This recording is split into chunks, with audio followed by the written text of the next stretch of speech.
Hello and welcome back. दोस्तों, क्या आपने कभी ये सोचा है कि क्या वाकई दुनिया में बदरूहें और आत्मा मौजूद हैं? क्या आपने कभी ऐसे घर में कदम रखा है जहाँ की हर दीवार, हर कमरा एक तारीकी राज छुपाए हुए हो? आज हम आपको अलाबामा के एक ऐसे बदनामे ज़माना घर की कहानी सुनाने जा रहे हैं जिसे जहन्नमी घर कहा जाता है। ये कहानी एक आदमी ने इंटरनेट पे पोस्ट की है। मैं आपको इस वीडियो में ये कहानी उसी आदमी की ज़बानी सुनाऊंगा।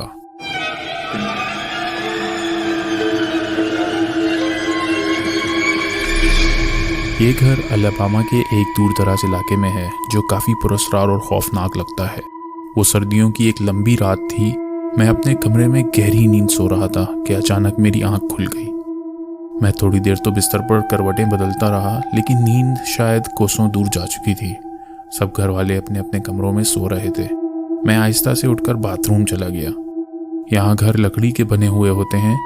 मेरे पाँव से पैदा होने वाली लकड़ी की चरचराहट तारीकी को चीर रही थी। बाथरूम से फारिग होने के बाद मैं अपने कमरे के करीब पहुंचा, जहां दरवाजे के नीचे से कमरे से आने वाली रोशनी झलक रही थी। मैंने दरवाजे की नॉब को घुमाया, लेकिन दरवाज़ा नहीं खुला।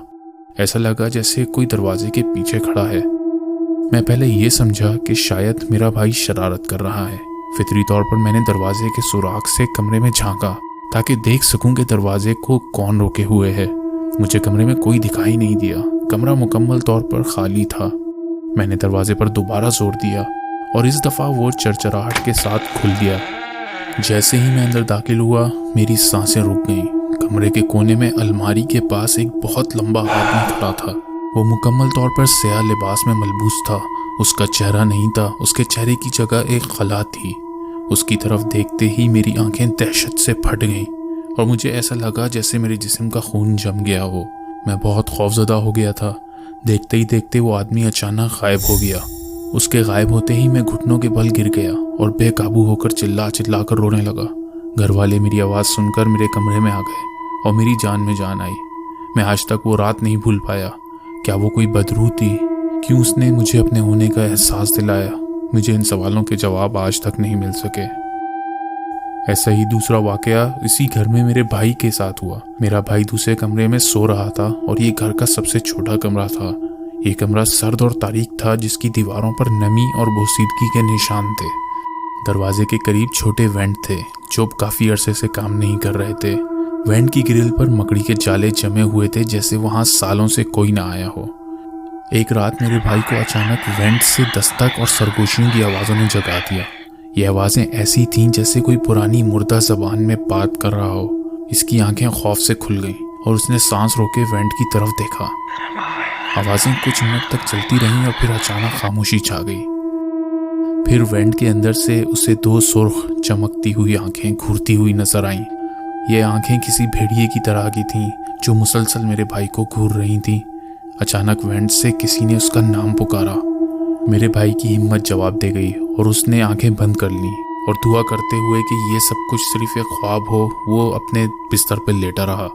जब उसने दोबारा आंखें खोली तो वो आंखें गायब हो चुकी थीं और कमरे में फिर से खामोशी छा गई। वो कंबल में छुपकर काफ़ी देर तक कांपता रहा। रात काफ़ी ज़्यादा हो चुकी थी और इसका दिल अभी भी तेज़ तेज़ धड़क रहा था। ये कई रातों तक होता रहा। हर रात वही दस्तक और सरगोशियों की आवाज़ें उसे जगा देती और हर बार वही सुर्ख आंखें उसे घूरती रहती थीं। वो इस खौफनाक तजुर्बे से तब तक गुजरता रहा जब तक हम वहाँ से दूसरे घर में मुंतकिल नहीं हो गए। दोस्तों, तीसरा वाकया मेरी माँ के साथ पेश आया। ये वाकया घर के मास्टर बेडरूम में पेश आया।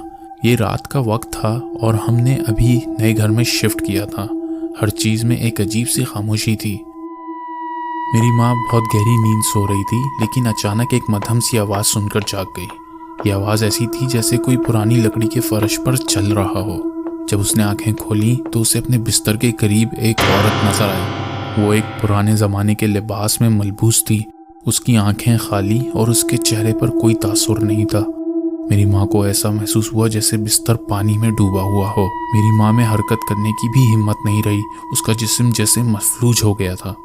वो औरत बस खड़ी रही, खामोश और बेहिस, और कमरे की फिजा में एक सर्दी और खौफ की लहरें भर गईं। मेरी माँ की सांसें थम गईं और वो दुआएं करने लगी कि ये सब एक ख्वाब हो।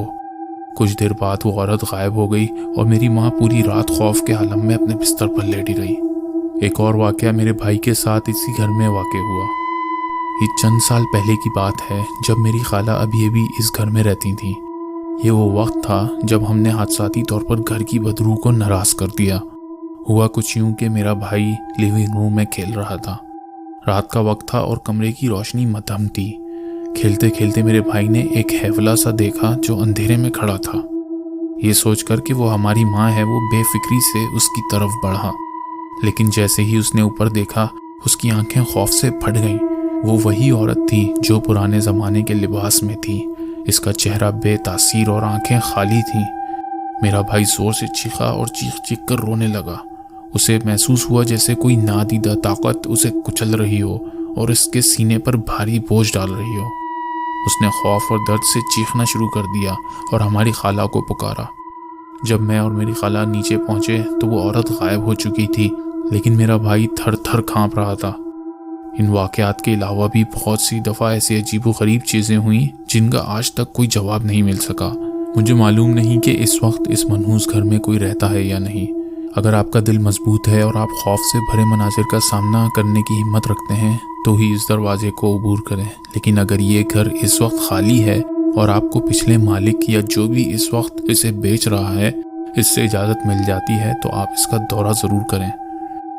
लेकिन याद रखें, ये सफ़र आपकी रूह पर एक नाकाबिले फरामोश नकूश छोड़ सकता है।